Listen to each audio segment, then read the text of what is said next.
Reciban un cordial saludo, mis queridos hermanos y hermanas, para poder estudiar la palabra de Dios en un nuevo día.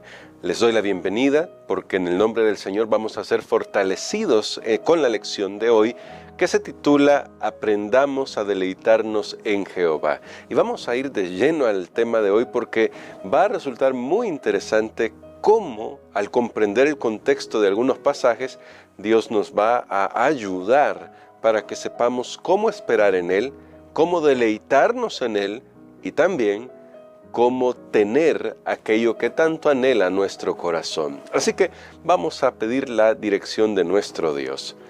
Querido Padre, estamos muy agradecidos porque tú nos das la bendición de poder aprender más de tu palabra y hoy queremos rogar que tu Espíritu Santo ilumine nuestra mente y nuestro corazón a fin de aprender las lecciones que tú tienes para nosotros. En el nombre de Jesús. Amén. Creo que todos hemos escuchado o dicho alguna vez este salmo, el Salmo 37, específicamente en el versículo 4. Y la lección de hoy nos va a ayudar a comprender mejor este salmo en el contexto de aprender a esperar, porque vamos a notar que el capítulo 37 de Salmos, o el Salmo 37, si se quiere decir de esa manera, en realidad de lo que habla es justamente de paciencia. Ya vamos a leerlo un poco más, pero el verso 4 dice: deleítate a sí mismo en Jehová y Él te concederá las peticiones de tu corazón. Y cómo nos gusta este pasaje, ¿verdad? Porque cuando lo leemos tendemos a tener la idea de que aquello que nosotros deseamos, Dios nos lo va a conceder si lo deseamos suficientemente fuerte. Si el deseo es suficientemente fuerte en nuestro corazón, Dios lo va a conceder. Porque hemos confundido algunas cosas y debo admitirlo, a medida que he ido madurando y creciendo en la vida, he tenido que ir aprendiendo a dejar algunos pensamientos mágicos respecto a lo que la Biblia enseña, pensamientos que lamentablemente se vieron influidos por ideas extrañas a la Biblia. Por poner un ejemplo, con este pasaje específico, muchos antes o todavía hoy siguen creyendo en una frase que dice un autor, no voy a mencionar su nombre, no vale la pena en este momento, que dice que el universo conspira en nuestro favor cuando tenemos un deseo en el corazón. En realidad no es así, aunque debo admitir que cuando estaba más joven me gustaba la idea y me parecía muy interesante. A medida que fui creciendo y desarrollé una mayor o mejor comprensión de algunos temas de la Biblia, nos damos cuenta que en realidad no es el universo el que va a conspirar en nuestro favor. Y más aún, Dios, como un ser personal, su interés es que nosotros crezcamos en nuestra relación con Él. Y en ese interés de que crezcamos en esa relación con Él, nos ha dado instrucciones para que aprendamos cómo vivir, para que aprendamos que Él no es el genio de la lámpara maravillosa, esperando recibir nuestras órdenes, esperando que nosotros le digamos qué es lo que deseamos para Él cumplirlo. No se trata de eso. Eso no sería una relación de dos personas en la que, por cierto, el mayor es Dios y Él es el que tiene todos los derechos para solicitar y pedir lo que quiera. Y en esa relación yo solamente soy el siervo y debo aprender a seguir la voluntad de mi Dios. Ahora, vamos a ir al texto para analizar el contexto de este hermoso pasaje. Deleítate a sí mismo en Jehová. Porque no estoy tratando de hacer una apología y diciendo, no está diciendo eso el texto. El texto dice con claridad: y Él te concederá las peticiones de tu corazón. Pero analicemos el contexto para saber a qué se refiere ese pasaje en realidad.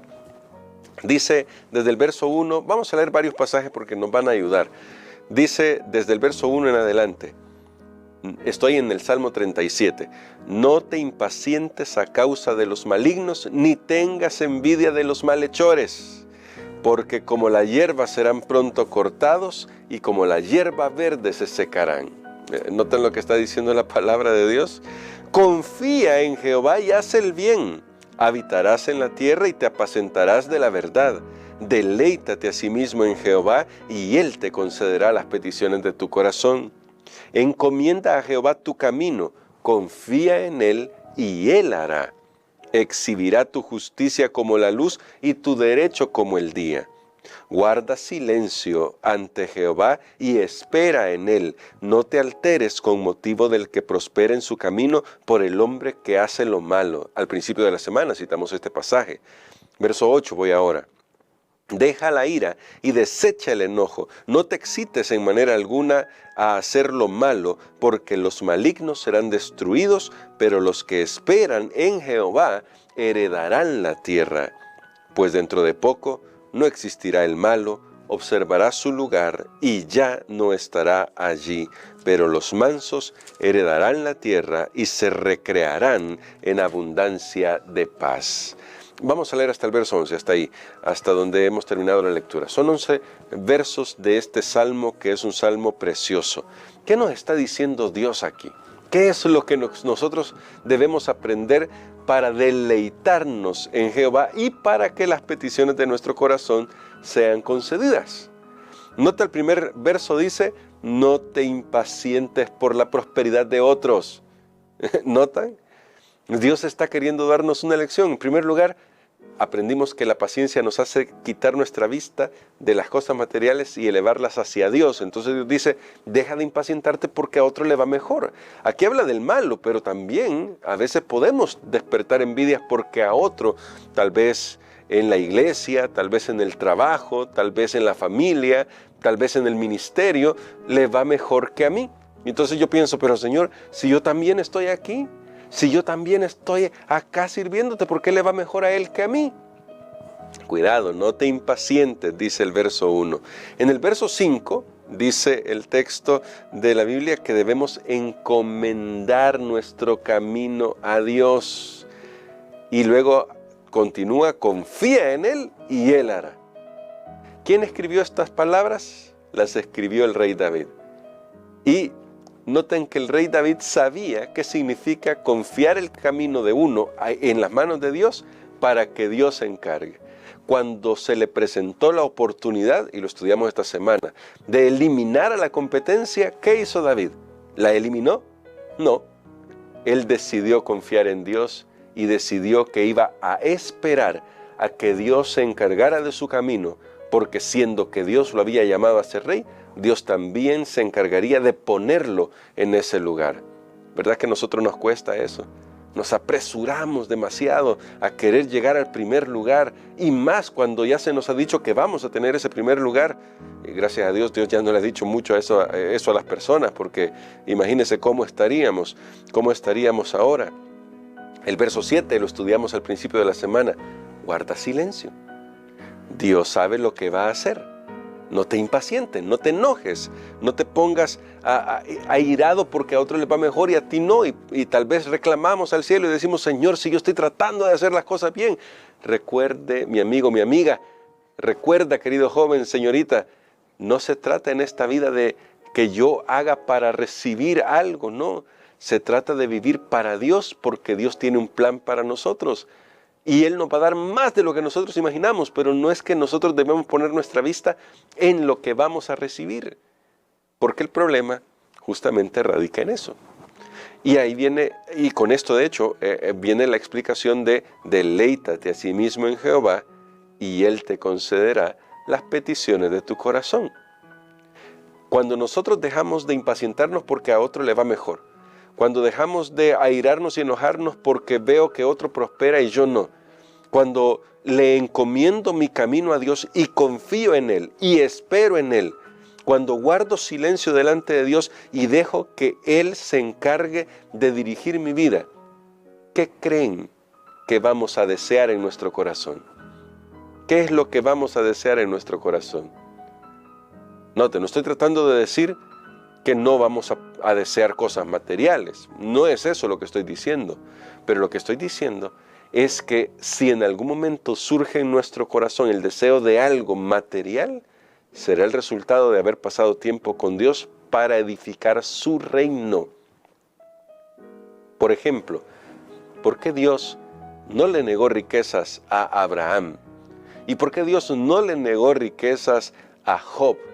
Incluso aunque las perdió en cierto momento de su vida, Dios se las duplicó. ¿Pero por qué? ¿Dónde estaba el corazón de Job? Esa es la pregunta esencial. ¿Dónde estaba el corazón de Abraham? Y vayamos al rey David, que escribió este salmo. ¿Dónde estaba el corazón de David? ¿Acaso David estaba pensando, cómo desearía ser rey porque yo quisiera tener toda la fortuna que tiene Esaú y quisiera tener todo ese dinero? ¿Ese era el principal deseo de David? No, claro que no era el principal deseo de David. El deseo de David era glorificar a Dios, era edificar el reino de Dios. Eso fue también para Job, para Abraham, para algunos patriarcas, para José. Y claro, Dios los bendijo de esa manera. ¿Qué reino queremos edificar? Esa es la pregunta que tenemos que hacernos nosotros. Porque deleitarse en el Señor es confiar plenamente que Él sabe qué va a hacer con nosotros. Por eso Pablo en el Nuevo Testamento va a decirnos, sé vivir en abundancia y sé vivir en escasez. Eso nos habla de la experiencia de Pablo. Pablo seguramente era de una familia acomodada, había crecido en una familia acomodada, pero renunció a todo por seguir a Jesús. Y al entregar su vida a Jesús, a veces tenía todo para suplir sus necesidades, a veces no tenía nada para sus necesidades básicas, pero siempre podía confiar que Dios estaba dirigiendo su camino. Esa es la confianza que nosotros necesitamos tener. La confianza de saber que pase lo que pase, Dios está actuando en nuestro favor. Y eso nos lleva a una última reflexión para terminar con la lección de hoy. ¿Será que Dios quiere darnos cosas buenas en la vida, sí o no? ¿Verdad que sí? Yo creo que sí. ¿Y no sería lo mejor esperar recibir esas bendiciones de Dios? Porque cuando Dios las da, son superabundantes, cualquiera que estas bendiciones sean. ¿Verdad que sí? Por eso aprendimos ya en alguna lección de esta semana, la lección de David, no nos apresuremos a tomar nosotros esas bendiciones antes que Dios nos las dé. Dios nos las dará en el momento oportuno y aún entonces tendremos que pedirle sabiduría y humildad para poder tomar esas bendiciones y servir a otros y edificar el reino de Dios. ¿Cuánto estamos orando realmente para derramar nuestro corazón a Dios? ¿Cuánto tiempo dedicamos al Señor para deleitarnos en Él, para hablar de todo lo que hay en nuestro corazón y decirle, Señor, guíame, ayúdame a saber si lo que yo estoy pidiendo en este momento es lo que tú quieres que yo pida? ¿Cuánto tiempo le estamos dedicando a eso? Reflexiona en esto, mi hermano, mi hermana, reflexiona en esto, querido joven, querida señorita, y pon tu confianza plenamente en el Señor y verás que tal vez tus sueños más acariciados se quedan cortos con lo que Dios quiere hacer contigo. Vamos a orar por eso y vamos a poner en las manos de Dios nuestras vidas para que el Señor se manifieste como Él sabe que será lo mejor para nosotros. Querido y bondadoso Padre, gracias te damos porque podemos deleitarnos en ti. A veces tenemos la tendencia a ver demasiado a nuestro alrededor lo que fulano o mengano están haciendo y cómo les está yendo en la vida. Ayúdanos a nosotros a vivir nuestra relación de manera personal contigo para poder crecer en nuestra fe, en nuestra confianza, sabiendo que cada paso que damos, puesto en tus manos de amor, será un paso de bendición. Gracias por cuidarnos. Gracias por tu paciencia, por tu misericordia. Gracias por tu bondad. En el nombre de Jesús. Amén.